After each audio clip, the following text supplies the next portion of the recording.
यहाँ से देखेंगे यूपीएससी का जो यहाँ पर पेपर है जीएस 3 का, यूपीएससी मेंस का पेपर चल रहा है, ठीक है। आईएएस मेंस का जो पेपर 2026 का, उसमें आपका जीएस 3 का पेपर ये, राइट। तो अभी सुबह की मीटिंग में था, सुबह से मतलब सुबह 9 से 12 के बीच में। तो आप यहाँ पे क्वेश्चन देख सकते हो क्या क्या क्वेश्चन है। फिर हम लोग क्या करेंगे, जैसे हम लोग शॉर्ट के माध्यम से क्वेश्चन देख रहे थे ना, छोटे छोटे शॉर्ट्स के माध्यम से हम लोग एक एक दो क्वेश्चन को यहाँ पर कवर कर रहे थे।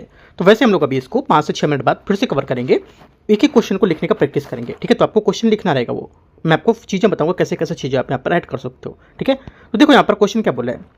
क्वेश्चन बोला है कि डिजिटल रुपये की आप क्या समझते हैं। इस संदर्भ में भारत की केंद्रीय बैंक डिजिटल मुद्रा जो सीबीडीसी है उसकी कार्यप्रणाली पर क्या प्रगति पड़ेगा वर्णन करना है 150 शब्दों में।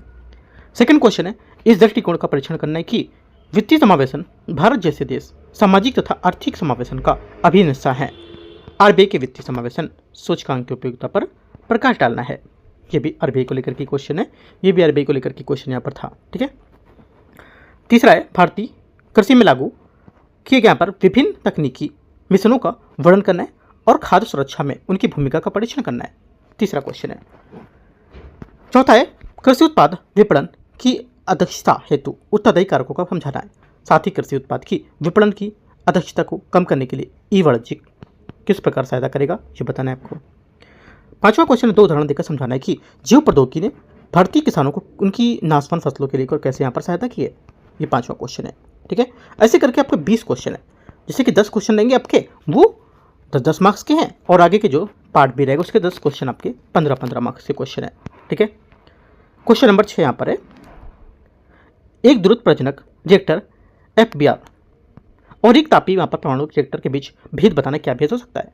कल्पक्कम में स्वदेशी रूप से विकसित प्रथम प्रारूपी एफबीआर के संबंध में क्रांतिकता क्रिटिकली पद की व्याख्या करना है, और हमारे देश में स्वच्छ ऊर्जा भविष्य के लिए निहितार्थ क्या हो सकते हैं, इसको लेकर के बताना है। काफ़ी अच्छा क्वेश्चन है, करंट से रिलेट करके बताना है इसको, ठीक है। हम लोग एक एक क्वेश्चन 2-2 क्वेश्चन करके सब शॉर्ट्स के माध्यम से अच्छे से क्वेश्चन कवर करेंगे सब, ठीक है। आपको चीज़ें लिखते रहना है ना, लिख के अपना भेज सकते हो टेलीग्राम चैनल पर यूपीएससी नॉलेज ट्रैक पर, है ना। आगे आते हैं, 7वां क्वेश्चन है।